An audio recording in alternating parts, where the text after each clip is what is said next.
Четврток, 16 февруари, кратки вести во 12 часот.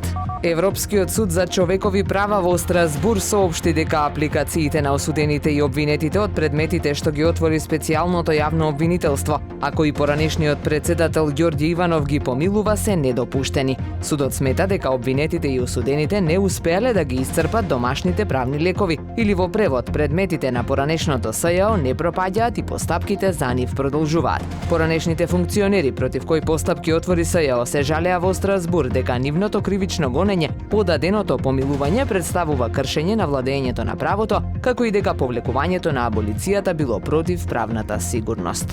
Јавното претпријатие за државни патишта објави тендер за надзор за првата фаза од автопатот Кичево-Охрид кај селото Букојчани на Коридор 8, проект што го реализира со заем од Европската банка за обнова и развој. Велат проектирањето е во завршна фаза и моментално не се знае точната вредност на целиот проект. Во тек е избор на проектант за допроектирање 4 километри од трасата, откако жителите на селото Страгомиште побараат тој да се дислоцира од селото. Според предходните најави на надлежните институции, за изградба на подделницата од Букојчани до Кичево во должина од околу 10,2 километри, вкупните проектирани трошоци се 132,7 милиони евра. И оваа година Охридскиот центар за култура Григор Прличев доби финансии од Министерството за култура за реализација на 3 представи на Народниот театар. Одобрени се по 650.000 денари за театарските представи Чекајки го Годо и Несватената цивилизација, додека 600.000 денари за представата Сериожа е труп.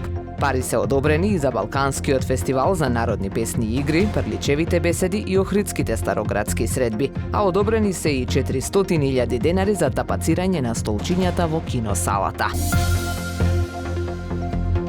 Времето денес претежно сончево со умерена локална облачност, дува слаб до умерен југозападен ветер, максималната температура во Охрид до 10 степени. Повеќе информации на ohridpress.com.mk.